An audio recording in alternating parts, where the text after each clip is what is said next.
بسم الله الرحمن الرحيم. ألف لام ميم.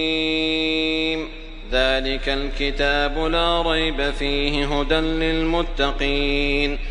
الذين يؤمنون بالغيب ويقيمون الصلاة ومما رزقناهم ينفقون والذين يؤمنون بما أنزل إليك وما أنزل من قبلك وبالآخرة هم يوقنون أولئك على هدى من ربهم وأولئك هم المفلحون إن الذين كفروا سواء عليهم أأنذرتهم أم لم تنذرهم لا يؤمنون ختم الله على قلوبهم وعلى سمعهم وعلى أبصارهم غشاوة ولهم عذاب عظيم ومن الناس من يقول آمنا بالله وباليوم الآخر وما هم بمؤمنين يخادعون الله والذين آمنوا وما يخدعون إلا أنفسهم وما يشعرون في قلوبهم مرض فزادهم الله مرضا ولهم عذاب أليم بما كانوا يكذبون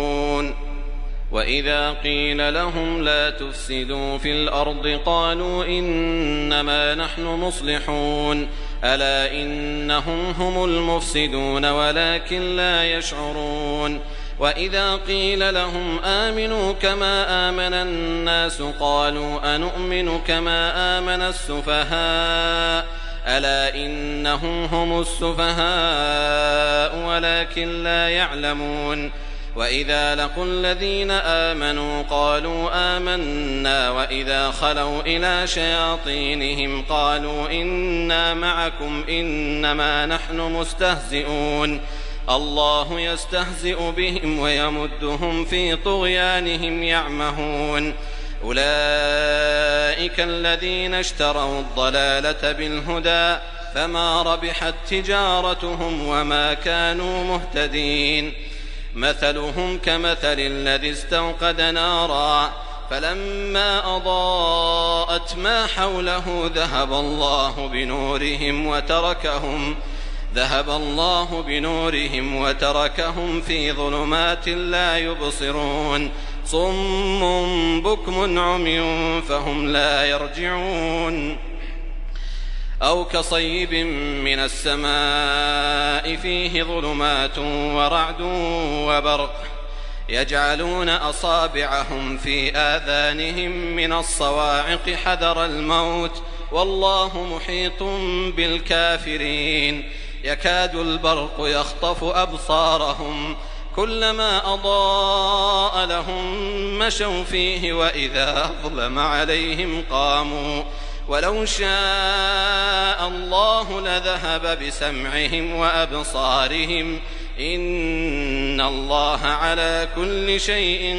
قدير يا أيها الناس اعبدوا ربكم الذي خلقكم والذين من قبلكم لعلكم تتقون الذي جعل لكم الأرض فراشا والسماء بناء وأنزل من السماء ماء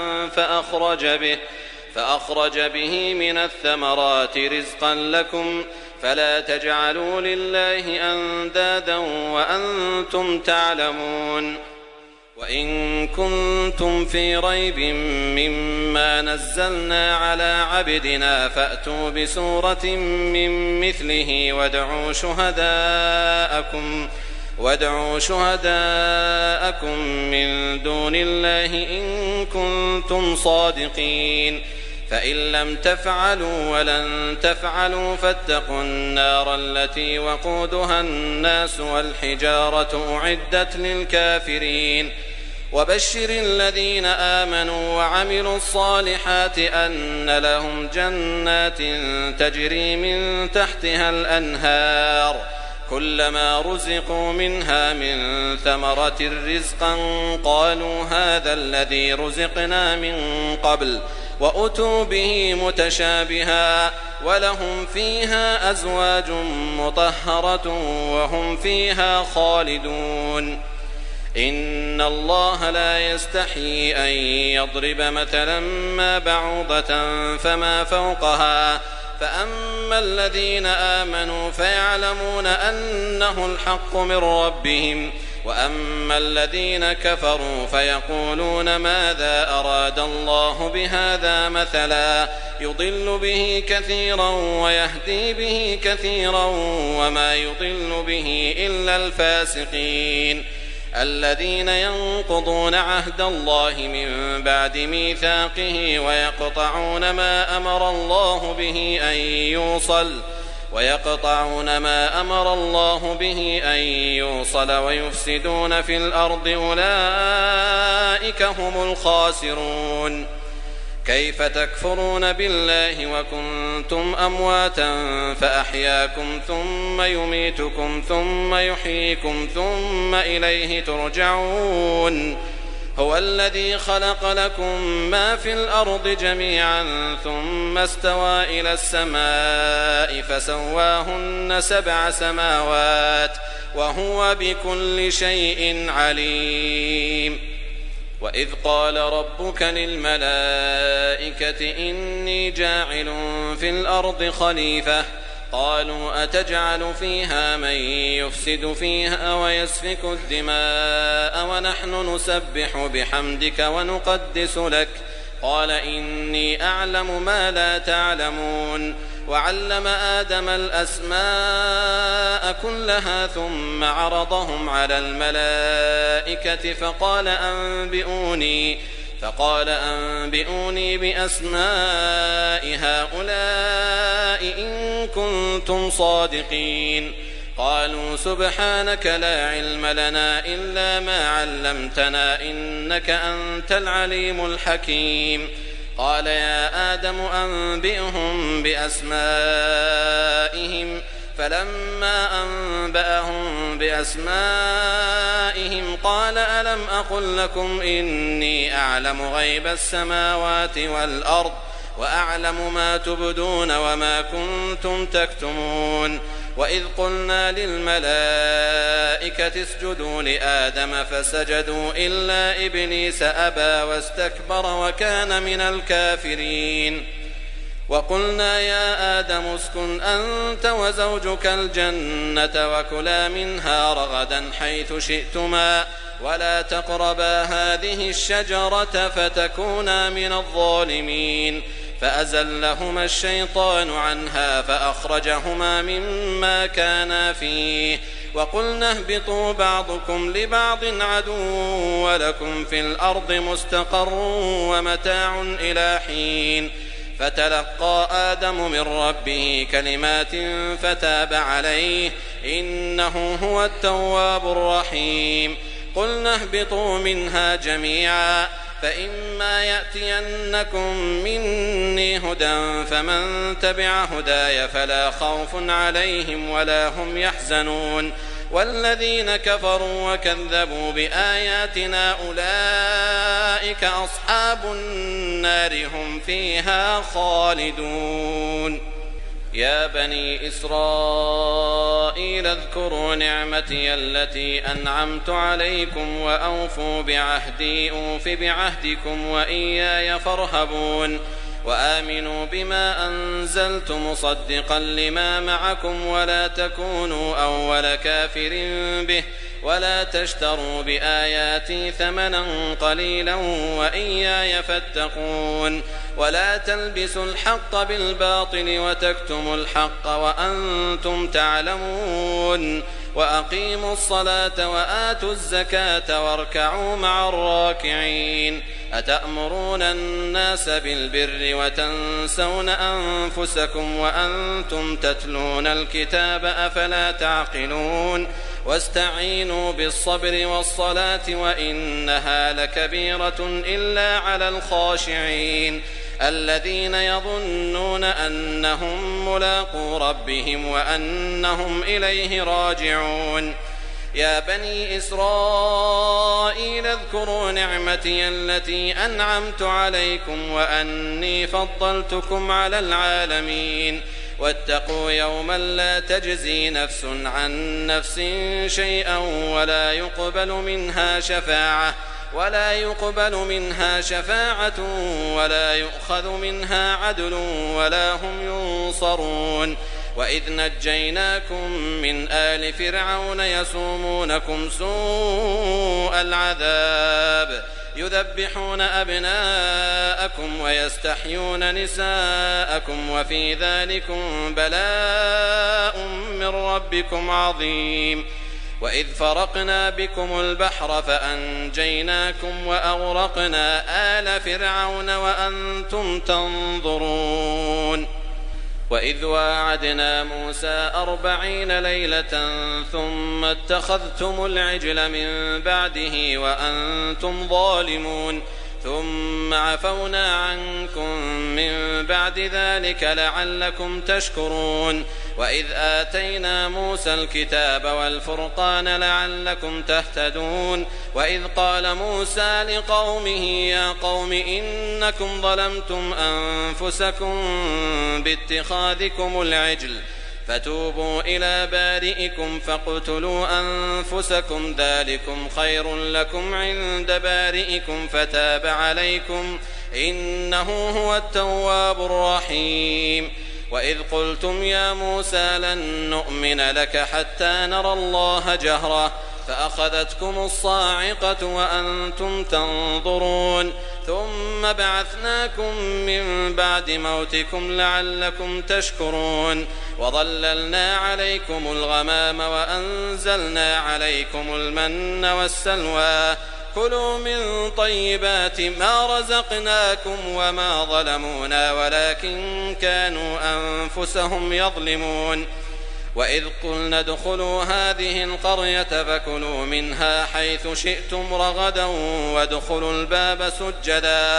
وادخلوا الباب سجدا وقولوا حطة نغفر لكم خطاياكم وسنزيد المحسنين فبدل الذين ظلموا قولا غير الذي قيل لهم فأنزلنا على الذين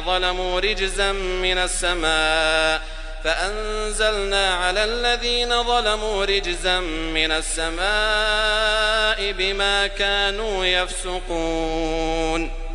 وإذ استسقى موسى لقومه فقلنا اضرب بعصاك الحجر فانفجرت منه 12 عينا قد علم كل أناس مشربهم كلوا واشربوا من رزق الله ولا تعثوا في الأرض مفسدين وإذ قلتم يا موسى لن نصبر على طعام واحد فادع لنا ربك يخرج لنا مما تنبت الأرض من بقلها وقثائها وفومها وعدسها وبصلها قال أتستبدلون الذي هو أدنى بالذي هو خير اهبطوا مصرا فإن لكم ما سألتم وضربت عليهم الذلة والمسكنة وباءوا بغضب من الله ذلك بأنهم كانوا يكفرون بآيات الله ويقتلون النبيين بغير الحق ذلك بما عصوا وكانوا يعتدون إن الذين آمنوا والذين هادوا والنصارى والصابئين من آمن بالله واليوم الآخر وعمل صالحا فلهم أجرهم عند ربهم ولا خوف عليهم ولا هم يحزنون وإذ أخذنا ميثاقكم ورفعنا فوقكم الطور خذوا ما آتيناكم بقوة واذكروا ما فيه لعلكم تتقون ثم توليتم من بعد ذلك فلولا فضل الله عليكم ورحمته لكنتم من الخاسرين ولقد علمتم الذين اعتدوا منكم في السبت فقلنا لهم كونوا قردة خاسئين فجعلناها نكالا لما بين يديها وما خلفها وموعظة للمتقين. وإذ قال موسى لقومه إن الله يأمركم أن تذبحوا بقرة قالوا أتتخذنا هزوا قال أعوذ بالله أن أكون من الجاهلين. قالوا ادع لنا ربك يبين لنا ما هي قال إنه يقول إنها بقرة لا فارض ولا بكر عوان بين ذلك فافعلوا ما تؤمرون. قالوا ادع لنا ربك يبين لنا ما لونها قال إنه يقول إنها بقرة صفراء فاقع لونها تسر الناظرين. قالوا ادع لنا ربك يبين لنا ما هي إن البقرة شابه علينا وإنا إن شاء الله لمهتدون. قال إنه يقول إنها بقرة لا ذلول تثير الأرض ولا تسقي الحرث مسلمة لا شية فيها. قالوا الآن جئت بالحق فذبحوها وما كادوا يفعلون. وإذ قتلتم نفسا فادارأتم فيها والله مخرج ما كنتم تكتمون. فقلنا اضربوه ببعضها كذلك يحيي الله الموتى ويريكم آياته لعلكم تعقلون. ثم قست قلوبكم من بعد ذلك فهي كالحجارة أو أشد قسوة وإن من الحجارة لما يتفجر منه الأنهار وإن منها لما يشقق فيخرج منه الماء وإن منها لما يهبط من خشية الله وما الله بغافل عما تعملون. أفتطمعون أن يؤمنوا لكم وقد كان فريق منهم يسمعون كلام الله ثم يحرفونه من بعد ما عقلوه وهم يعلمون. وإذا لقوا الذين آمنوا قالوا آمنا وإذا خلا بعضهم إلى بعض قالوا أتحدثونهم بما فتح الله عليكم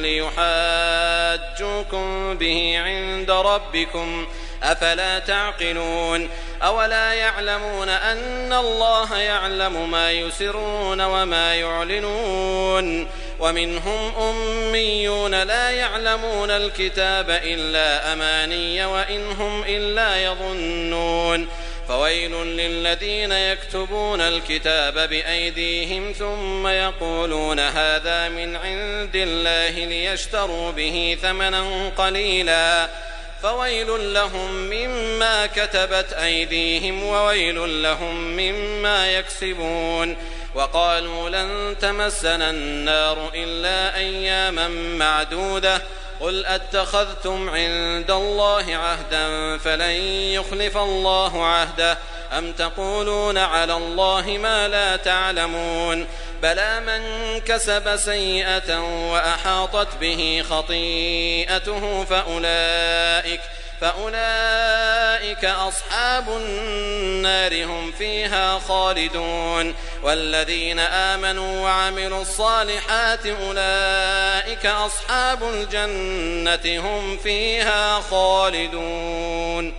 وإذ أخذنا ميثاق بني إسرائيل لا تعبدون إلا الله وبالوالدين إحسانا وذي القربى واليتامى والمساكين وقولوا للناس حسنا وأقيموا الصلاة وآتوا الزكاة ثم توليتم إلا قليلا منكم وأنتم معرضون. وإذ أخذنا ميثاقكم لا تسفكون دماءكم ولا تخرجون أنفسكم من دياركم ثم أقررتم وأنتم تشهدون. ثم أنتم هؤلاء تقتلون أنفسكم وتخرجون فريقا منكم من ديارهم تظاهرون عليهم بالإثم والعدوان وإن يأتوكم أسارى تفادوهم وهو محرم عليكم إخراجهم أفتؤمنون ببعض الكتاب وتكفرون ببعض فما جزاء من يفعل ذلك منكم إلا خزي في الحياة الدنيا ويوم القيامة يردون إلى أشد العذاب وما الله بغافل عما تعملون أولئك الذين اشتروا الحياة الدنيا بالآخرة فلا يخفف عنهم العذاب ولا هم ينصرون. ولقد آتينا موسى الكتاب وقفينا من بعده بالرسل وآتينا عيسى ابن مريم البينات وأيدناه بروح القدس أفكلما جاءكم رسول بما لا تهوى أنفسكم استكبرتم ففريقا كذبتم وفريقا تقتلون وقالوا قلوبنا غلف بل لعنهم الله بكفرهم فقليلا ما يؤمنون ولما جاءهم كتاب من عند الله مصدق لما معهم وكانوا من قبل يستفتحون على الذين كفروا فلما جاءهم ما عرفوا كفروا به فلعنة الله على الكافرين بئس ما اشتروا به أنفسهم أن يكفروا بما أنزل الله بغيا أن ينزل الله من فضله على من يشاء من عباده فباءوا بغضب على غضب وللكافرين عذاب مهين. وإذا قيل لهم آمنوا بما أنزل الله قالوا نؤمن بما أنزل علينا ويكفرون بما وراءه وهو الحق مصدقا لما معهم قل فلم تقتلون أنبياء الله من قبل إن كنتم مؤمنين ولقد جاءكم موسى بالبينات ثم اتخذتم العجل من بعده وأنتم ظالمون وإذ أخذنا ميثاقكم ورفعنا فوقكم الطور خذوا ما آتيناكم بقوة واسمعوا قالوا سمعنا وعصينا وأشربوا في قلوبهم العجل بكفرهم قل بئس ما يأمركم به إيمانكم إن كنتم مؤمنين قل إن كانت لكم الدار الآخرة عند الله خالصة من دون الناس فتمنوا الموت إن كنتم صادقين ولن يتمنوه أبدا بما قدمت أيديهم والله عليم بالظالمين ولتجدنهم أحرص الناس على حياة ومن الذين أشركوا يود أحدهم لو يعمر 1000 سنة وما هو بمزحزحه من العذاب أن يعمر والله بصير بما يعملون قل من كان عدوا لجبريل فإنه نزله على قلبك بإذن الله مصدقا لما بين يديه وهدى وبشرى للمؤمنين من كان عدوا لله وملائكته ورسله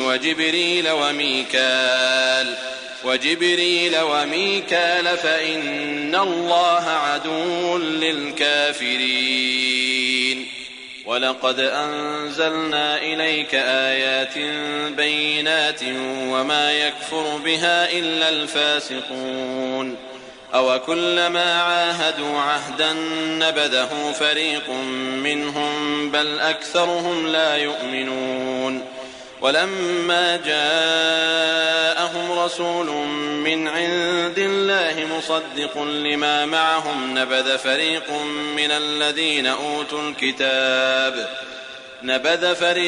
من الذين أوتوا الكتاب كتاب الله وراء ظهورهم كأنهم لا يعلمون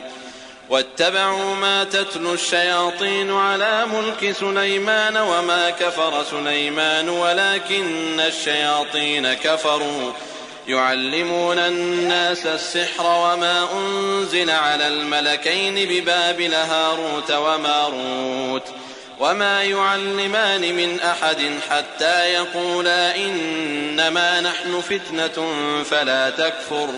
فيتعلمون منهما ما يفرقون به بين المرء وزوجه وما هم بضارين به من أحد إلا بإذن الله ويتعلمون ما يضرهم ولا ينفعهم ولقد علموا لمن اشتراه ما له في الآخرة من خلاق ولبئس ما شروا به أنفسهم لو كانوا يعلمون ولو أنهم آمنوا واتقوا لمثوبة من عند الله خير لو كانوا يعلمون يا أيها الذين آمنوا لا تقولوا راعنا وقولوا انظرنا واسمعوا وللكافرين عذاب أليم ما يود الذين كفروا من أهل الكتاب ولا المشركين أن ينزل عليكم من خير من ربكم والله يختص برحمته من يشاء والله ذو الفضل العظيم ما ننسخ من آية أو ننسها نأت بخير منها أو مثلها ألم تعلم أن الله على كل شيء قدير ألم تعلم أن الله له ملك السماوات والأرض وما لكم من دون الله من ولي ولا نصير أم تريدون أن تسألوا رسولكم كما سئل موسى من قبل ومن يتبدل الكفر بالإيمان فقد ضل سواء السبيل ود كثير من أهل الكتاب لو يردونكم من بعد إيمانكم كفارا حسدا من عند أنفسهم من بعد ما تبين لهم الحق فاعفوا واصفحوا حتى يأتي الله بأمره إن الله على كل شيء قدير وأقيموا الصلاة وآتوا الزكاة وما تقدموا لأنفسكم من خير تجدوه عند الله إن الله بما تعملون بصير وقالوا لن يدخل الجنة إلا من كان هودا أو نصارى تلك أمانيهم قل هاتوا برهانكم إن كنتم صادقين بلى من أسلم وجهه لله وهو محسن فله أجره عند ربه ولا خوف عليهم ولا هم يحزنون وقالت اليهود ليست النصارى على شيء وقالت النصارى ليست اليهود على شيء وهم يتلون الكتاب كذلك قال الذين لا يعلمون مثل قولهم فالله يحكم بينهم يوم القيامة فيما كانوا فيه يختلفون ومن أظلم ممن منع مساجد الله أن يذكر فيها اسمه وسعى في خرابها أولئك ما كان لهم أن يدخلوها إلا خائفين لهم في الدنيا خزي ولهم في الآخرة عذاب عظيم ولله المشرق والمغرب فأينما تولوا فثم وجه الله إن الله واسع عليم وقالوا اتخذ الله ولدا سبحانه بل له ما في السماوات والأرض كل له قانتون بديع السماوات والأرض وإذا قضى أمرا فإنما يقول له كن فيكون وقال الذين لا يعلمون لولا يكلمنا الله أو تأتينا آية كذلك قال الذين من قبلهم مثل قولهم تشابهت قلوبهم قد بينا الآيات لقوم يوقنون إنا أرسلناك بالحق بشيرا ونذيرا ولا تسأل عن أصحاب الجحيم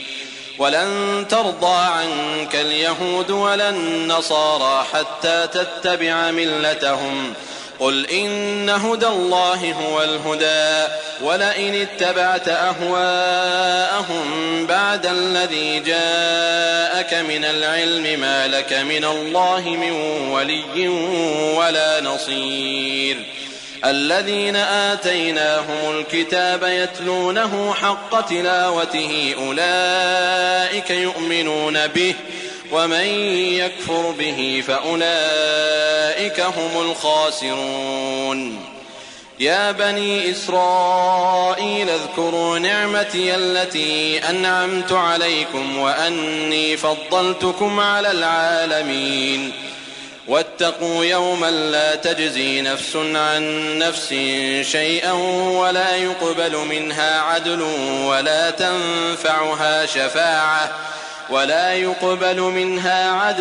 ولا تنفعها شفاعة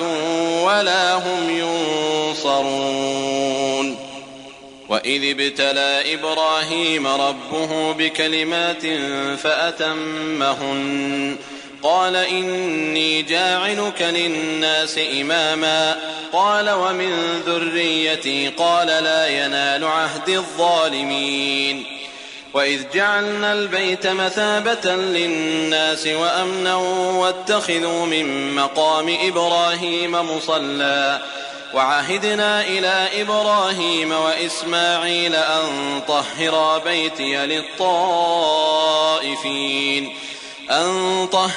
بيتي للطائفين والعاكفين والركع السجود وإذ قال إبراهيم رب اجعل هذا بلدا آمنا وارزق أهله من الثمرات من آمن منهم بالله واليوم الآخر قال ومن كفر فأمتعه قليلا ثم أضطره إلى عذاب النار وبئس المصير وإذ يرفع إبراهيم القواعد من البيت وإسماعيل ربنا تقبل منا إنك أنت السميع العليم ربنا واجعلنا مسلمين لك ومن ذريتنا أمة مسلمة لك وأرنا مناسكنا وتب علينا إنك أنت التواب الرحيم ربنا وابعث فيهم رسولا منهم يتلو عليهم آياتك ويعلمهم الكتاب والحكمة ويزكيهم إنك أنت العزيز الحكيم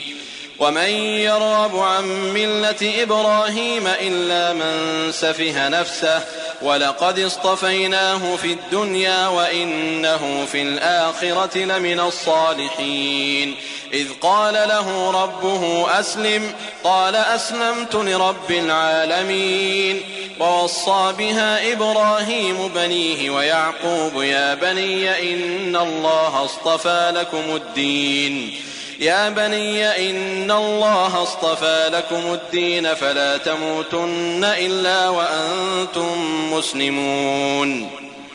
أم كنتم شهداء إذ حضر يعقوب الموت إذ قال لبنيه ما تعبدون من بعدي قالوا نعبد إلهك وإله آبائك إبراهيم وإسماعيل وإسحاق إلها واحدا ونحن له مسلمون تلك أمة قد خلت لها ما كسبت ولكم ما كسبتم ولا تسألون عما كانوا يعملون.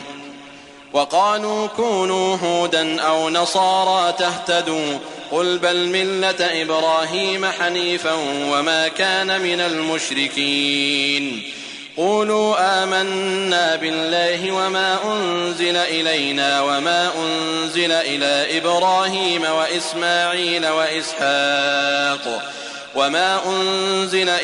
إبراهيم وإسحاق ويعقوب والأسباط وما أوتي موسى وعيسى وما أوتي النبيون من ربهم لا نفرق بين أحد منهم ونحن له مسلمون. فإن آمنوا بمثل ما آمنتم به فقد اهتدوا وإن تولوا فإنما هم في شقاق فسيكفيكهم الله وهو السميع العليم. صبغة الله ومن أحسن من الله صبغة ونحن له عابدون. قل أتحاجوننا في الله وهو ربنا وربكم ولنا أعمالنا ولكم أعمالكم ونحن له مخلصون. أم تقولون إن إبراهيم وإسماعيل وإسحاق ويعقوب والأسباط كانوا هودا أو نصارى قل أأنتم أعلم أم الله ومن أظلم ممن كتم شهادة عنده من الله وما الله بغافل عما تعملون. تلك أمة قد خلت لها ما كسبت ولكم ما كسبتم ولا تسألون عما كانوا يعملون. سيقول السفهاء من الناس ما ولاهم عن قبلتهم التي كانوا عليها قل لله المشرق والمغرب يهدي من يشاء إلى صراط مستقيم. وكذلك جعلناكم أمة وسطا لتكونوا شهداء على الناس ويكون الرسول عليكم شهيدا.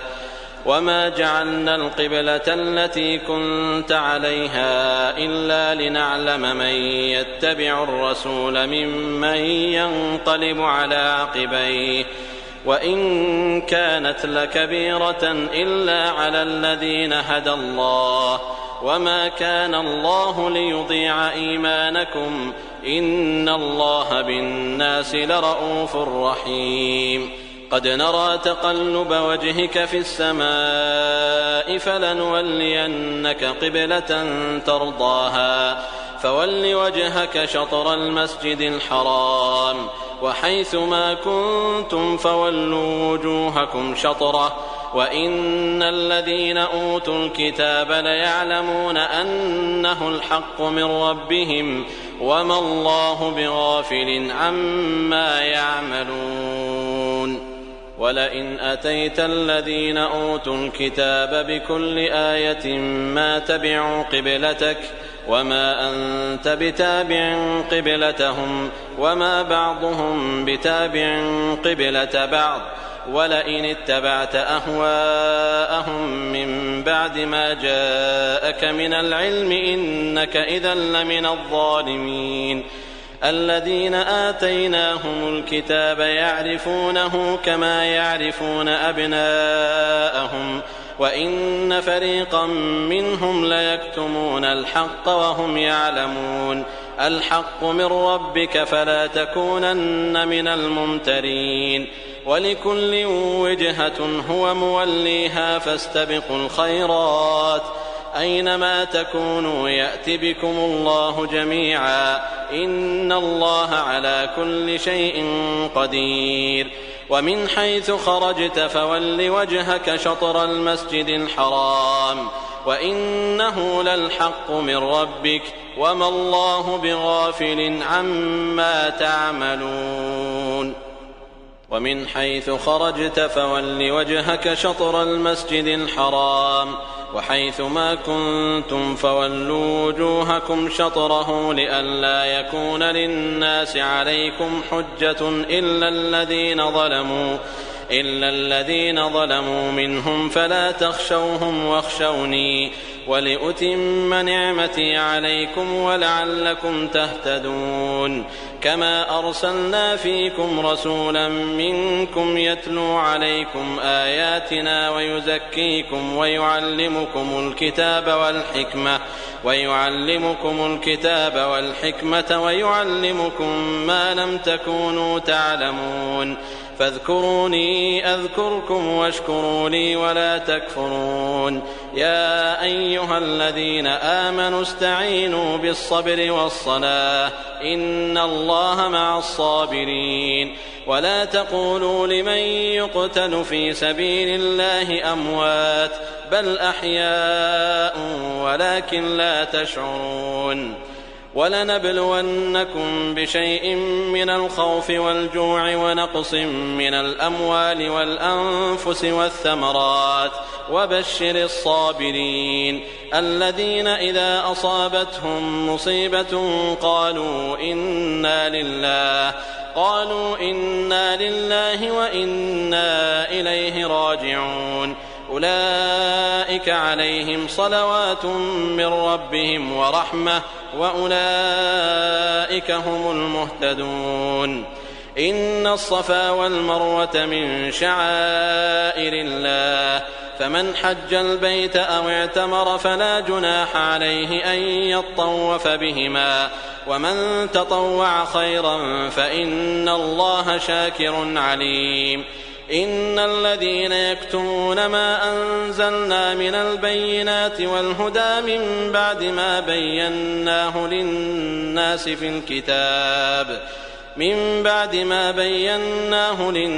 في الكتاب أولئك يلعنهم الله ويلعنهم اللاعنون إلا الذين تابوا وأصلحوا وبينوا فأولئك أتوب عليهم وأنا التواب الرحيم إن الذين كفروا وماتوا وهم كفار أولئك عليهم لعنة الله والملائكة والناس أجمعين خالدين فيها لا يخفف عنهم العذاب ولا هم ينظرون وإلهكم إله واحد لا إله إلا هو الرحمن الرحيم إن في خلق السماوات والأرض واختلاف الليل والنهار والفلك التي تجري في البحر بما ينفع الناس وما أنزل الله من السماء من ماء فأحيا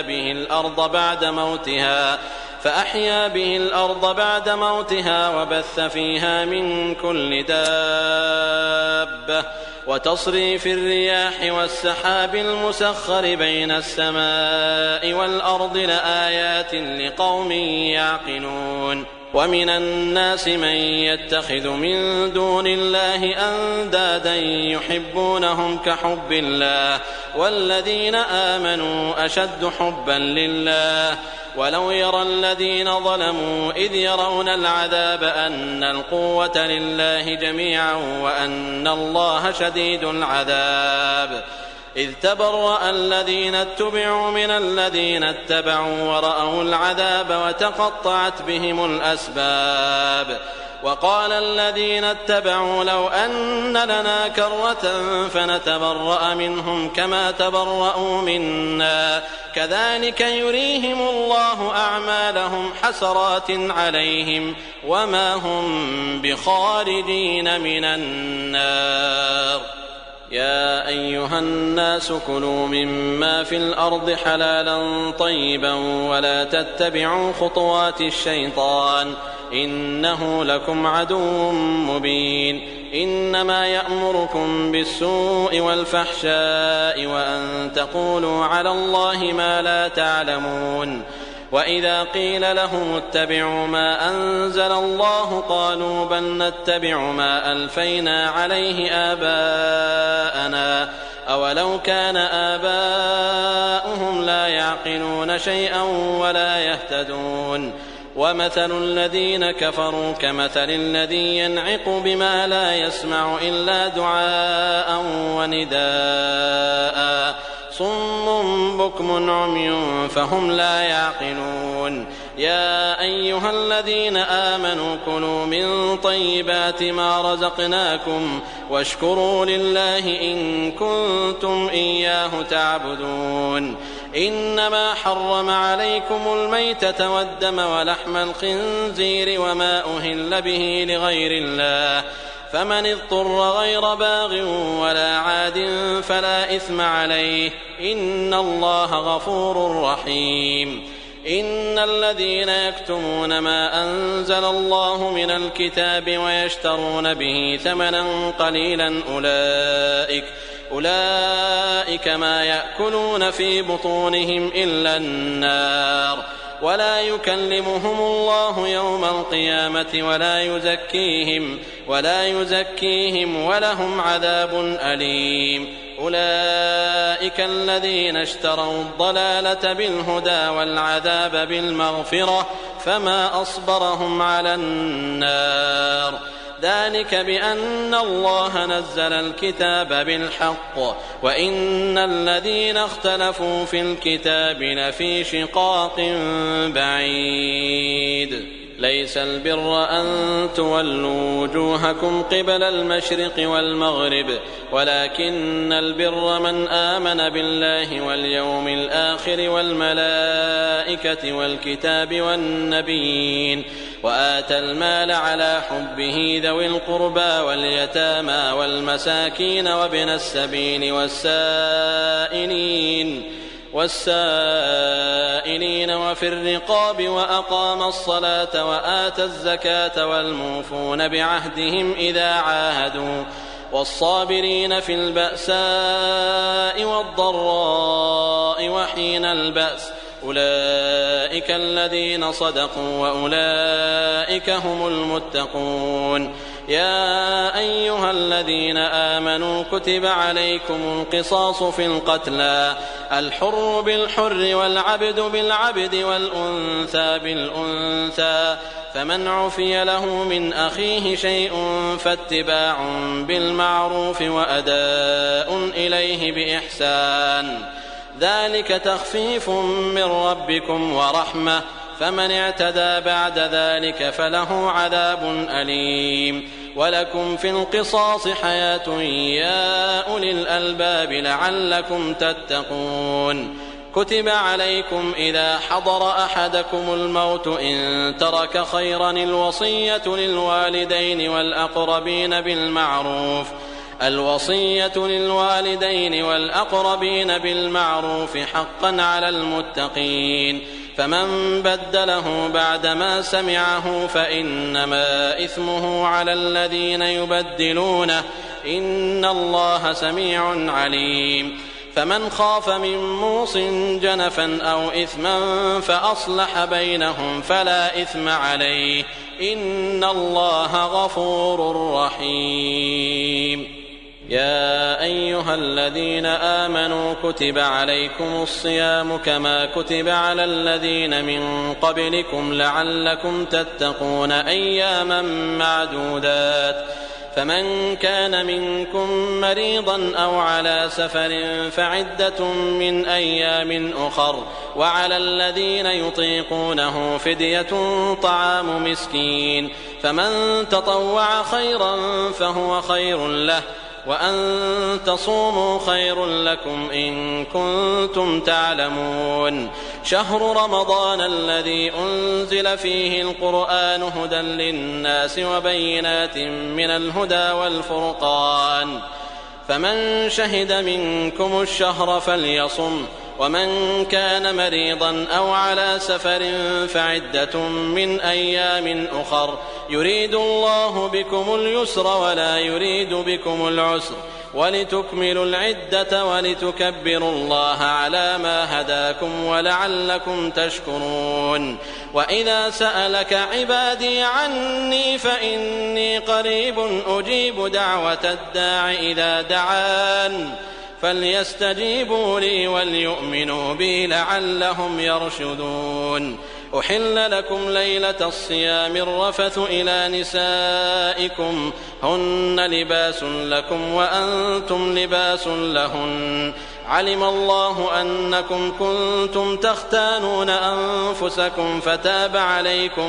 فتاب عليكم وعفى عنكم، فالآن باشروهن وابتغوا ما كتب الله لكم، وكلوا واشربوا حتى يتبين لكم الخيط الأبيض من الخيط الأسود من الفجر، ثم أتموا الصيام إلى الليل، ولا تباشروهن وأنتم عاكفون في المساجد، تلك حدود الله فلا تقربوها، كذلك يبين الله آياته للناس لعلهم يتقون.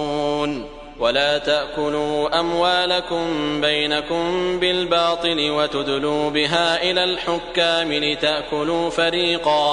لتأكلوا فريقا من أموال الناس بالإثم وأنتم تعلمون. يسألونك عن الأهلة، قل هي مواقيت للناس والحج، وليس البر بأن تأتوا البيوت من ظهورها، ولكن البر من اتقى، وأتوا البيوت من أبوابها، واتقوا الله لعلكم تفلحون. وقاتلوا في سبيل الله الذين يقاتلونكم ولا تعتدوا، إن الله لا يحب المعتدين. واقتلوهم حيث ثقفتموهم وأخرجوهم من حيث أخرجوكم، والفتنة أشد من القتل، ولا تقاتلوهم عند المسجد الحرام حتى يقاتلوكم فيه، فإن قاتلوكم فاقتلوهم، كذلك جزاء الكافرين، فإن انتهوا فإن الله غفور رحيم.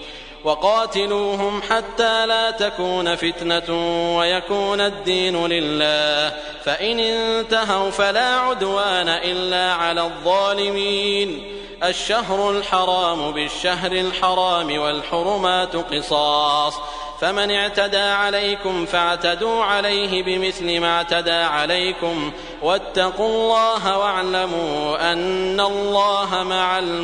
المتقين.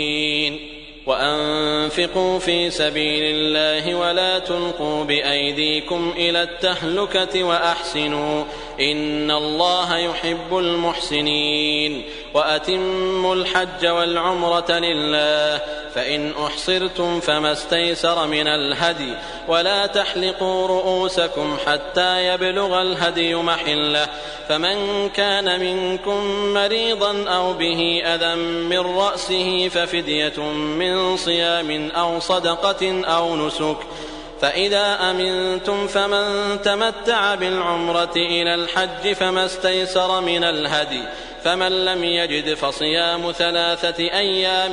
في الحج و7 إذا رجعتم، تلك 10 كاملة، ذلك لمن لم يكن أهله حاضر المسجد الحرام. واتقوا الله واعلموا أن الله شديد العقاب. الحج أشهر معلومات، فمن فرض فيهن الحج فلا رفث ولا فسوق ولا جدال في الحج، وما تفعلوا من خير يعلمه الله، وتزودوا فإن خير الزاد التقوى، واتقون يا أولي الألباب. ليس عليكم جناح أن تبتغوا فضلا من ربكم، فإذا أفضتم من عرفات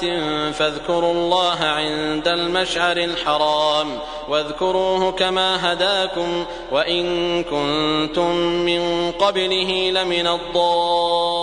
الضالين. ثم أفيضوا من حيث أفاض الناس واستغفروا الله، إن الله غفور رحيم. فإذا قضيتم مناسككم فاذكروا الله كذكركم آباءكم أو أشد ذكرا، فمن الناس من يقول ربنا آتنا في الدنيا وما له في الآخرة من خلاق، ومنهم من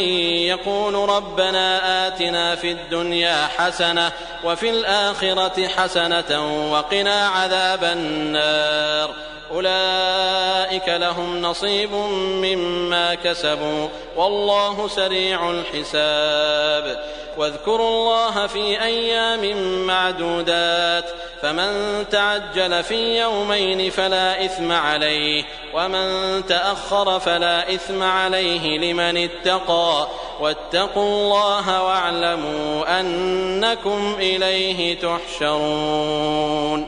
ومن الناس من يعجبك قوله في الحياة الدنيا ويشهد الله على ما في قلبه وهو ألد الخصام وإذا تولى سعى في الأرض ليفسد فيها ويهلك الحرث والنسل والله لا يحب الفساد. وإذا قيل له اتق الله أخذته العزة بالإثم فحسبه جهنم ولبئس المهاد. ومن الناس من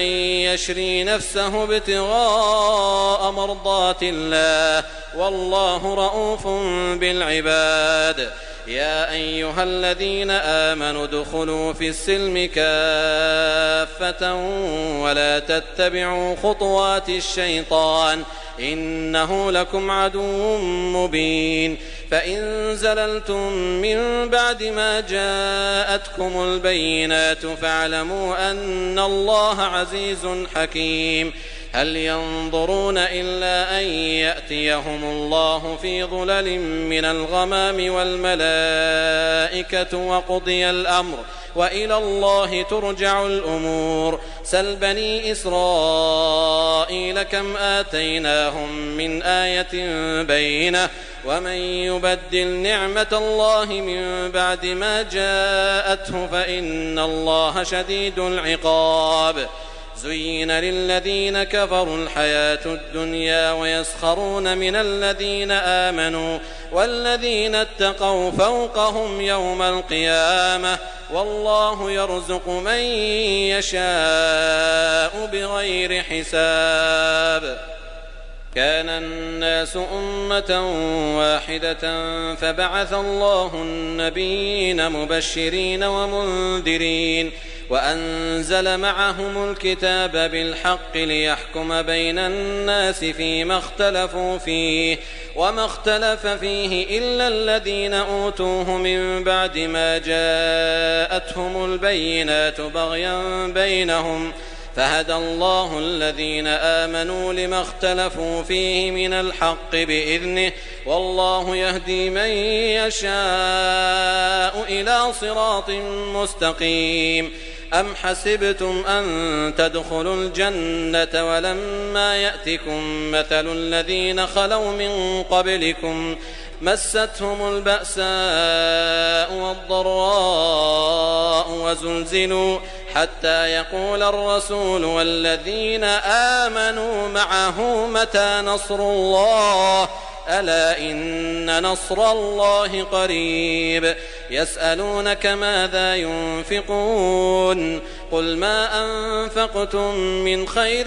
فللوالدين والأقربين واليتامى والمساكين وابن السبيل وما تفعلوا من خير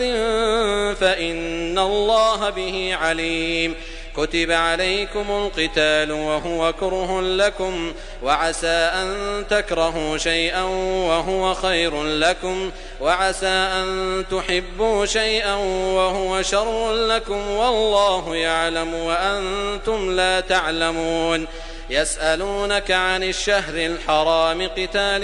فيه قل قتال فيه كبير وصد عن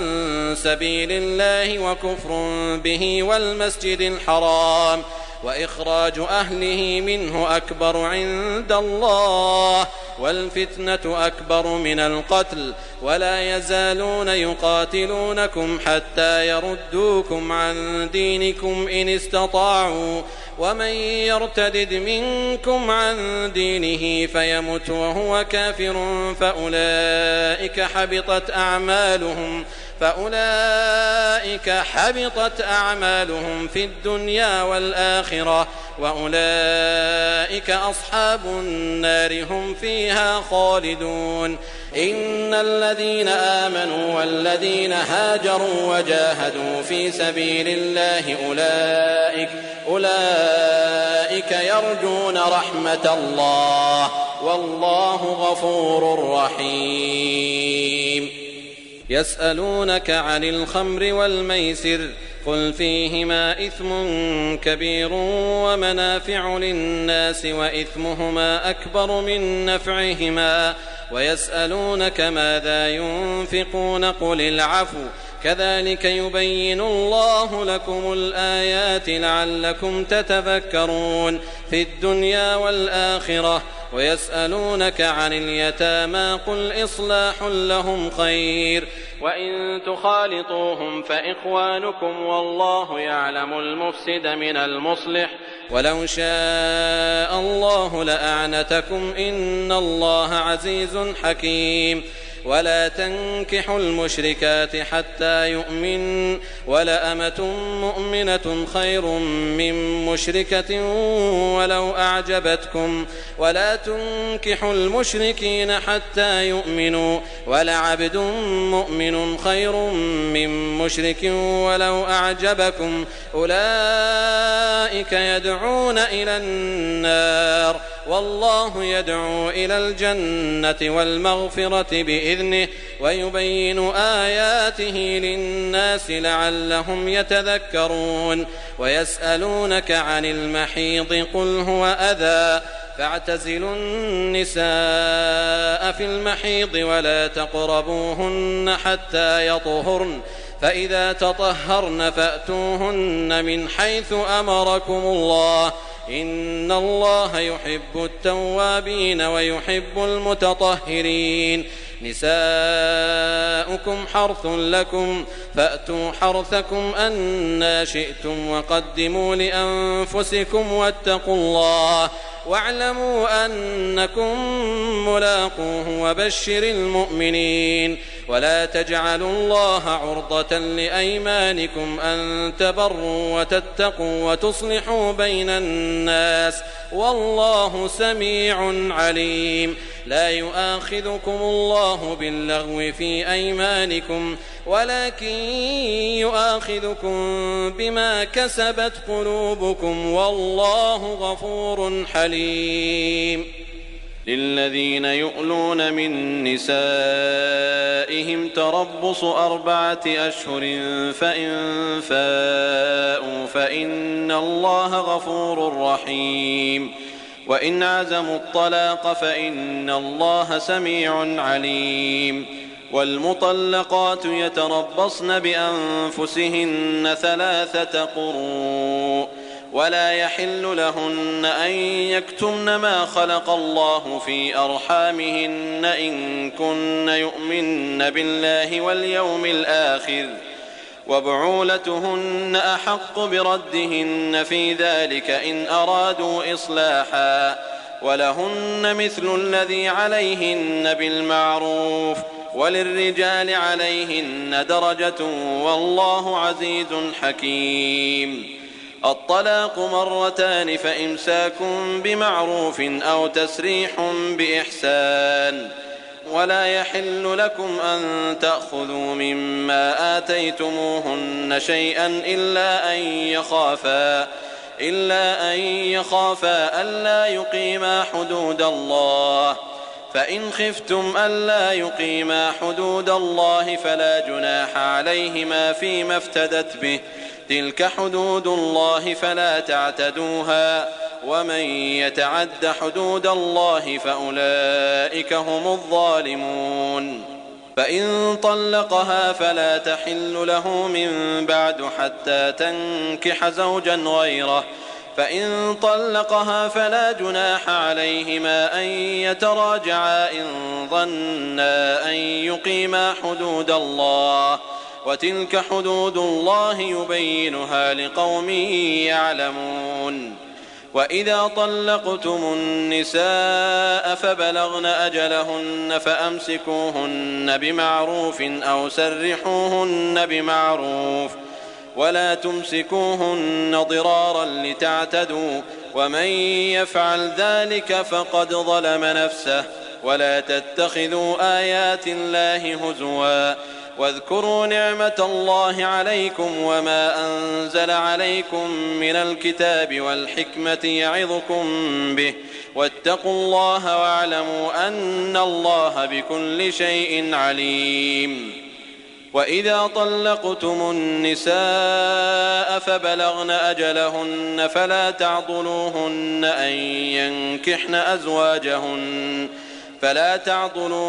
أن ينكحن أزواجهن إذا تراضوا بينهم بالمعروف، ذلك يوعظ به من كان منكم يؤمن بالله واليوم الآخر، ذلكم أزكى لكم وأطهر، والله يعلم وأنتم لا تعلمون. والوالدات يرضعن أولادهن حولين كاملين لمن أراد أن يتم الرضاعة، وعلى المولود له رزقهن وكسوتهن بالمعروف،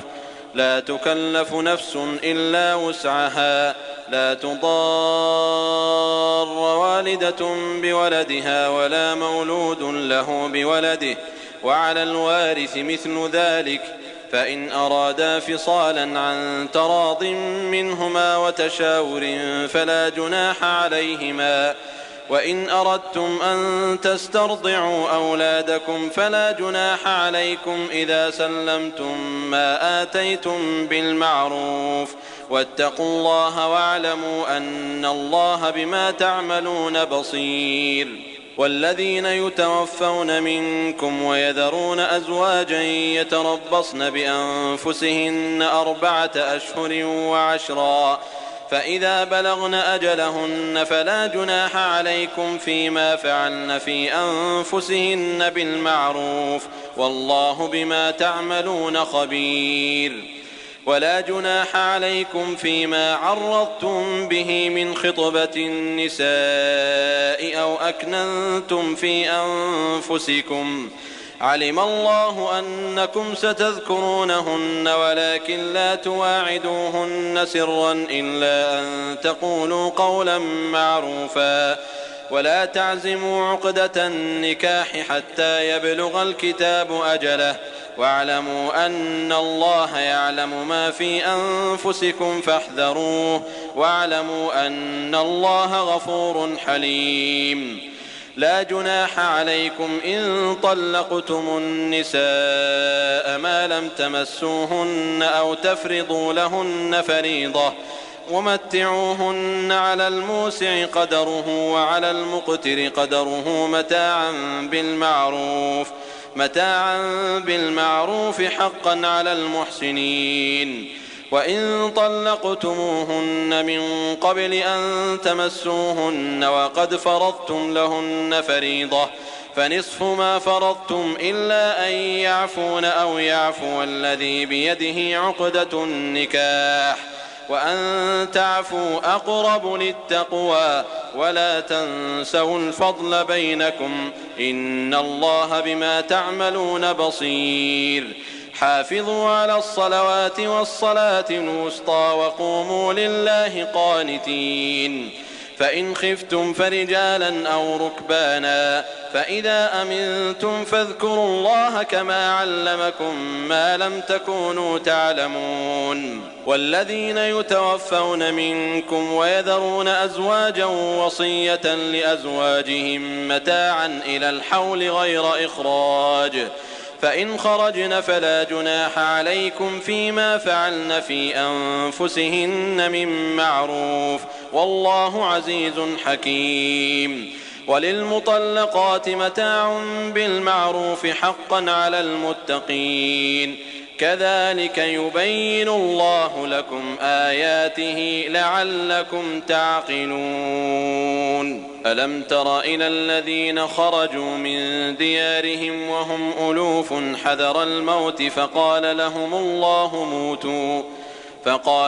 الله موتوا ثم أحياهم، إن الله لذو فضل على الناس ولكن أكثر الناس لا يشكرون. وقاتلوا في سبيل الله واعلموا أن الله سميع عليم. من ذا الذي يقرض الله قرضا حسنا فيضاعفه له أضعافا كثيرة والله يقبض ويبسط وإليه ترجعون. ألم تر إلى الملأ من بني إسرائيل من بعد موسى إذ قالوا لنبي لهم ابعث لنا ملكا نقاتل في سبيل الله قال هل عسيتم إن كتب عليكم القتال ألا تقاتلوا قالوا وما لنا ألا نقاتل في سبيل الله وقد أخرجنا من ديارنا وأبنائنا فلما كتب عليهم القتال تولوا إلا قليلا منهم والله عليم بالظالمين. وقال لهم نبيهم إن الله قد بعث لكم طالوت ملكا قالوا أنى يكون له الملك علينا ونحن أحق بالملك منه ولم يؤت سعة من المال قال إن الله اصطفاه عليكم وزاده بسطة في العلم والجسم والله يؤتي ملكه من يشاء والله واسع عليم. وقال لهم نبيهم إن آية ملكه أن يأتيكم التابوت فيه سكينة من ربكم وبقية مما ترك آل موسى وآل هارون تحمله الملائكة إن في ذلك لآية لكم إن كنتم مؤمنين. فلما فصل طالوت بالجنود قال إن الله مبتليكم بنهر فمن شرب منه فليس مني ومن لم يطعمه فإنه مني إلا من اغترف غرفة بيده فشربوا منه إلا قليلا منهم فلما جاوزه هو والذين آمنوا معه قالوا لا طاقة لنا اليوم بجالوت وجنوده قال الذين يظنون أنهم ملاقوا الله كم من فئة قليلة غلبت فئة كثيرة بإذن الله والله مع الصابرين. ولما برزوا لجالوت وجنوده قالوا ربنا أفرغ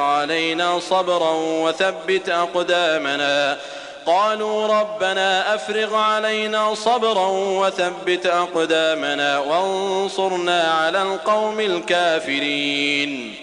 فهزموهم بإذن الله وقتل داود جالوت وآتاه الله الملك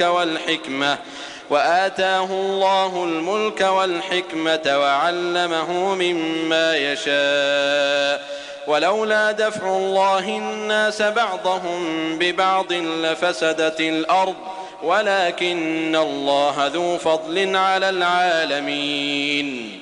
تلك آيات الله نتلوها عليك بالحق وإنك لمن المرسلين. تلك الرسل فضلنا بعضهم على بعض منهم من كلم الله ورفع بعضهم درجات وآتينا عيسى ابن مريم البينات وأيدناه بروح القدس ولو شاء الله ما اقتتل الذين من بعدهم من بعد ما جاءتهم البينات ولكن اختلفوا فمنهم من آمن ومنهم من كفر ولو شاء الله ما اقتتلوا ولكن الله يفعل ما يريد. يا أيها الذين آمنوا أنفقوا مما رزقناكم من قبل أن يأتي يوم لا بيع فيه ولا خلة ولا شفاعة والكافرون هم الظالمون. الله لا إله إلا هو الحي القيوم لا تأخذه سنة ولا نوم له ما في السماوات وما في الأرض من ذا الذي يشفع عنده إلا بإذنه يعلم ما بين أيديهم وما خلفهم ولا يحيطون بشيء من علمه إلا بما شاء وسع كرسيه السماوات والأرض ولا يؤوده حفظهما وهو العلي العظيم. لا إكراه في الدين قد تبين الرشد من الغي فمن يكفر بالطاغوت ويؤمن بالله فقد استمسك بالعروة الوثقى لا انفصام لها والله سميع عليم. الله ولي الذين آمنوا يخرجهم من الظلمات إلى النور والذين كفروا أولياؤهم الطاغوت يخرجونهم من النور إلى الظلمات أولئك أصحاب النار هم فيها خالدون. ألم تر إلى الذي حاج إبراهيم في ربه أن آتاه الله الملك إذ قال إبراهيم ربي الذي يحيي ويميت قال أنا أحيي وأميت قال إبراهيم فإن الله يأتي بالشمس من المشرق فأت بها من المغرب فبهت الذي كفر والله لا يهدي القوم الظالمين. أو كالذي مر على قرية وهي خاوية على عروشها قال أنى يحيي هذه الله بعد موتها فأماته الله 100 عام ثم بعثه قال كم لبثت قال لبثت يوما أو بعض يوم قال بل لبثت 100 عام فانظر إلى طعامك وشرابك لم يتسنه وانظر إلى حمارك ولنجعلك آية للناس وانظر إلى العظام كيف ننشزها ثم نكسوها لحما فلما تبين له قال أعلم أن الله على كل شيء قدير. وإذ قال إبراهيم رب أرني كيف تحيي الموتى قال أولم تؤمن قال بلى ولكن ليطمئن قلبي قال فخذ 4 من الطير فصرهن إليك ثم اجعل على كل جبل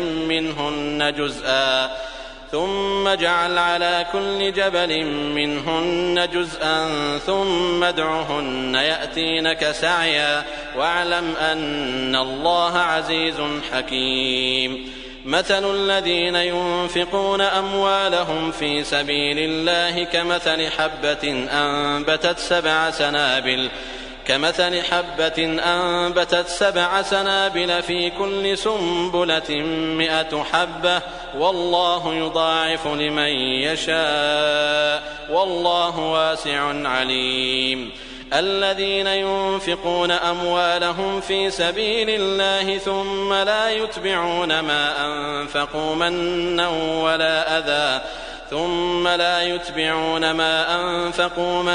ولا أذى لهم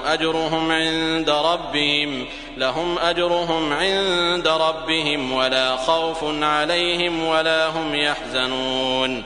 قول معروف ومغفرة خير من صدقة يتبعها أذى والله غني حليم. يا أيها الذين آمنوا لا تبطلوا صدقاتكم بالمن والأذى كالذي ينفق ماله رئاء الناس ولا يؤمن بالله واليوم الآخر فمثله كمثل صفوان عليه تراب فأصابه وابل فتركه صلدا لا يقدرون على شيء مما كسبوا والله لا يهدي القوم الكافرين. ومثل الذين ينفقون أموالهم ابتغاء مرضات الله وتثبيتا من أنفسهم كمثل جنة بربوة أصابها وابل فآتت أكلها ضعفين فإن لم يصبها وابل فطل والله بما تعملون بصير. أيود أحدكم أن تكون له جنة من نخيل وأعناب تجري من تحتها الأنهار له فيها من كل الثمرات وأصابه الكبر وله ذرية ضعفاء فأصابها إعصار فيه نار فاحترقت كذلك يبين الله لكم الآيات لعلكم تتفكرون يا أيها الذين آمنوا أنفقوا من طيبات ما كسبتم ومما أخرجنا لكم من الأرض ولا تيمموا الخبيث منه تنفقون ولستم بآخذيه إلا أن تغمضوا فيه واعلموا أن الله غني حميد الشيطان يعدكم الفقر ويأمركم بالفحشاء والله يعدكم مغفرة منه وفضلا والله واسع عليم يؤتي الحكمة من يشاء ومن يؤت الحكمة فقد أوتي خيرا كثيرا وما يذكر إلا أولو الألباب وما أنفقتم من نفقة أو نذرتم من نذر فإن الله يعلمه وما للظالمين من أنصار إن تبدوا الصدقات فنعما هي وإن تخفوها وتؤتوها الفقراء فهو خير لكم ويكفر عنكم من سيئاتكم والله بما تعملون خبير ليس عليك هداهم ولكن الله يهدي من يشاء وما تنفقوا من خير فلأنفسكم وما تنفقون إلا ابتغاء وجه الله وما تنفقوا من خير يوفى إليكم وأنتم لا تظلمون للفقراء الذين أحصروا في سبيل الله لا يستطيعون ضربا في الأرض يحسبهم الجاهل أغنياء من التعفف تعرفهم بسيماهم لا يسألون الناس إلحافا وما تنفقوا من خير فإن الله به عليم الذين ينفقون أموالهم بالليل والنهار سرا وعلانية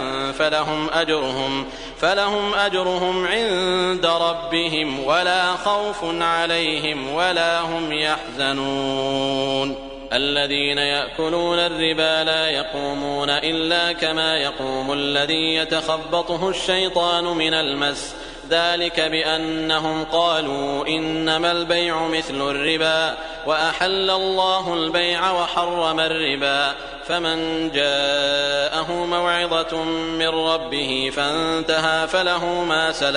فله ما سلف وأمره إلى الله ومن عاد فأولئك أصحاب النار هم فيها خالدون يمحق الله الربا ويربي الصدقات والله لا يحب كل كفار أثيم إن الذين آمنوا وعملوا الصالحات وأقاموا الصلاة وآتوا الزكاة لهم